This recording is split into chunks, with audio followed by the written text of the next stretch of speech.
Avant même d'imaginer le design de nos ingrédients, il y a une étape clé qui est le sourcing. Quelle matière première, avec quel fournisseur, quel partenaire, dans quel pays? De nombreux critères entrent en jeu lors de ce choix. Comme vous pouvez vous en douter, on ne fait pas ce qu'on veut avec la nature. La maîtrise des filières est donc indispensable afin de réaliser les bons choix. Je me tourne du coup vers Justine. Justine, est-ce que tu peux nous expliquer tes missions en tant qu'acheteuse? Alors effectivement, les missions d'un acheteur peuvent varier d'une entreprise à une autre. Au sein de Givaudan, la stratégie achat a été faite pour supporter la stratégie du groupe. L'enjeu principal au sein des achats, c'est d'assurer la continuité business. C'est d'autant plus vrai qu'en fait, on travaille avec des matières naturelles, donc soumis à des fortes contraintes, que ce soit en termes de saisonnalité, en termes d'adultération ou encore de variabilité climatique qui peuvent influencer sur la disponibilité. Donc, afin de réduire ces contraintes sur des critères où on n'a a priori pas la maîtrise, on a développé une analyse de risque qu'on va évaluer en fait en fonction de la complexité de la filière, du nombre d'interlocuteurs, de la récurrence de la collecte dans une année ou encore le contexte géopolitique global. Suite à ça, on développe un plan d'action afin de réduire ce risque et de s'assurer qu'il n'y ait pas de rupture sur la chaîne d'approvisionnement. Le second enjeu principal des achats, c'est un enjeu de performance. En fait, on doit devenir expert de notre portefeuille afin de supporter et de conseiller que ce soit les clients externes ou alors les clients internes, comme la R&D, les commerciaux ou encore la production, et de répondre à leurs besoins en termes de compétitivité, d'innovation. L'idée, c'est d'avoir une vision globale sur comment Givaudan se positionne sur ces filières. Merci Justine. Tu as mentionné à plusieurs reprises tes challenges tels que la saisonnalité, les adultérations. Est-ce que tu peux nous donner des exemples concrets? J'ai 3 exemples en fait. Alors le premier c'est Yorelis, donc c'est un produit qui est fabriqué sur notre site Avignon, pas très loin d'ici, où on utilise des fleurs de cerisier fraîches. C'est la matière qui a dans mon portefeuille en tout cas la période de collecte la plus courte, puisqu'on a 5 jours pour collecter des centaines de kilos de fleurs fraîches.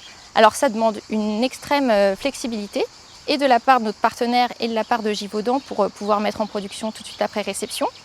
Et en plus de ça, on doit faire face à des incertitudes météo qui peuvent impacter la qualité des fleurs et donc impacter la qualité du produit.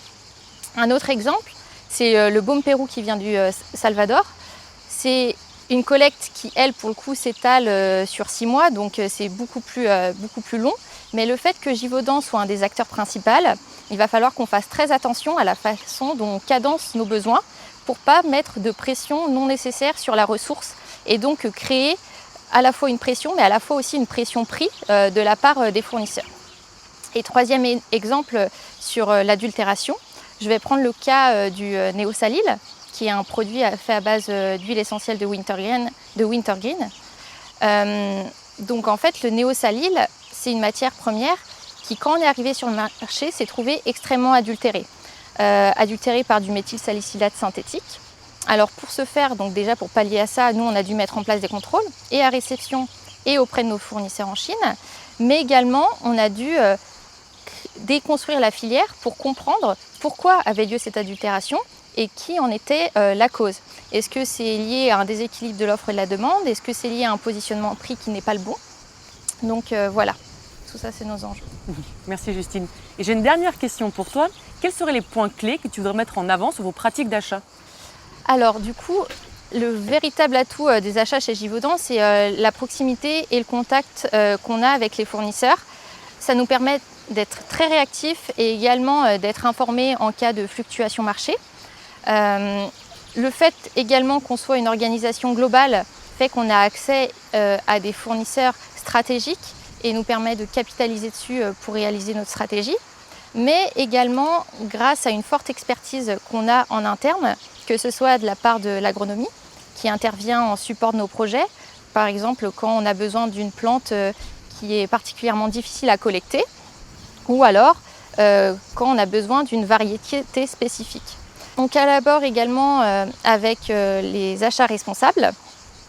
Les achats responsables, c'est assez évident puisque en fait, pour nous, au sein des achats, la soutenabilité, c'est vraiment une stratégie clé du coup, de la stratégie achat. Et ils nous permettent d'aider nos fournisseurs à réaliser et à accomplir leurs objectifs de pratiques durables ce qui nous permet de créer de vraies collaborations avec nos fournisseurs, ce qui fait que Givaudan est un client privilégié. Merci Justine pour ces détails. Mais justement, tu parlais de soutenabilité et pour cela, vous bénéficiez de l'appui d'un autre département en charge de notre programme qui s'appelle Sourcing for Good. Et Jennifer, est-ce que tu peux nous en dire plus sur ce programme ? Oui, Mélanie, donc effectivement, comme le disait Justine, notre objectif à nous, c'est d'accompagner les acheteurs. Donc c'est intégrer effectivement les risques, évaluer les risques au sein des filières, intégrer la notion d'impact qu'on peut avoir sur les filières et au sein de leur démarche et au sein de l'ensemble des actions qu'on va mener. Et pour favoriser également en fait, des impacts positifs de la manière la plus aboutie possible au sein de nos filières. Ces actions-là vont se concrétiser sur l'ensemble de la filière, c'est-à-dire qu'on va partir du producteur, mais ça va effectivement couvrir l'ensemble de la filière jusqu'aux produits que nous allons sourcer. Pour cela et pour optimiser en fait, notre mode d'action, on a établi, on a réalisé, en fait, on a mis en place un programme qui s'appelle Sourcing for Good, qui a été lancé l'année dernière, au mois d'avril. Et l'objectif de ce programme, c'est déjà il s'inscrit en fait dans notre démarche de soutenabilité au sein de l'entreprise. Il va répondre à la raison d'être, donc il est totalement aligné en fait à la raison d'être de Givaudan. Il va nous permettre de répondre aussi aux exigences de devoir de vigilance qu'on peut avoir par rapport à notre programme. Et ça va nous permettre aussi de nous appuyer sur une méthodologie claire pour pouvoir couvrir l'ensemble du portefeuille. Parce qu'en fait, effectivement, on va travailler, on parle de 15 000 fournisseurs au total, qui sont répartis sur une centaine de pays. Et l'objectif, c'est effectivement de pouvoir couvrir l'ensemble de ce portefeuille-là, avec comme ambition, effectivement, de pouvoir atteindre tous nos fournisseurs d'ici à 2030 et de couvrir les aspects sociaux et environnementaux. Je me permets une question qui n'est pas une question piège, mais de nombreuses compagnies ont lancé leur programme d'achat responsable, comme tu le sais. Est-ce que tu pourrais nous dire les particularités de notre programme Sourcing for Good ?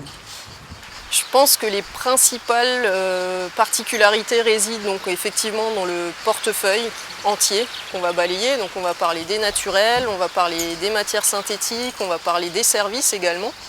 Donc ça c'est quand même une particularité au niveau du secteur. Il y a une deuxième particularité, c'est qu'on a un modèle intégré avec les achats.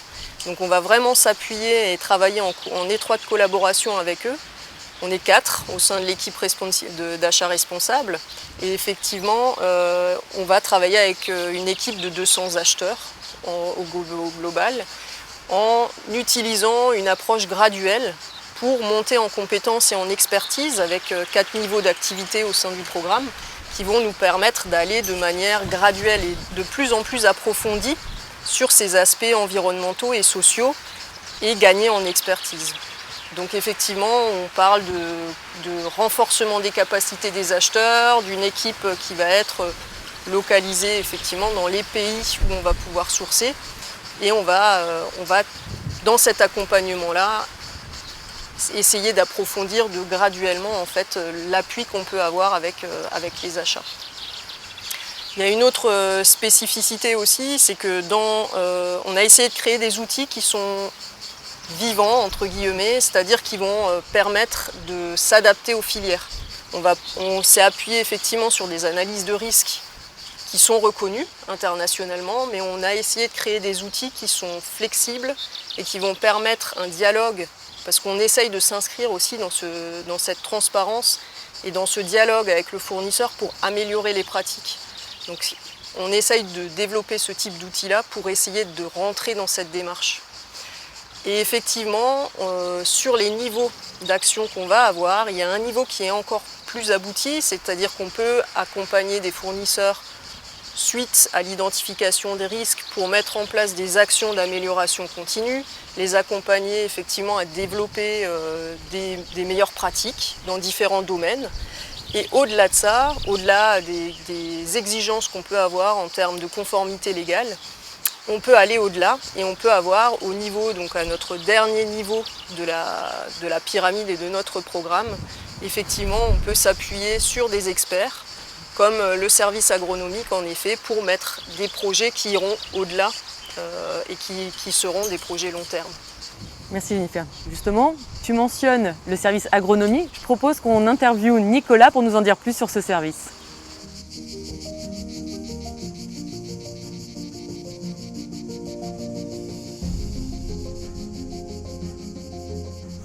Nicolas, je t'ai enfin trouvé.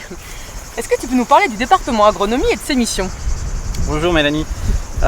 Oui bien sûr, alors les missions du département agronomie, c'est d'explorer et de révéler le potentiel des botaniques. Donc en fait c'est un département de 8 personnes qui est un département cross-division, donc qui travaille pour les 2 divisions, avec des implantations locales à l'international.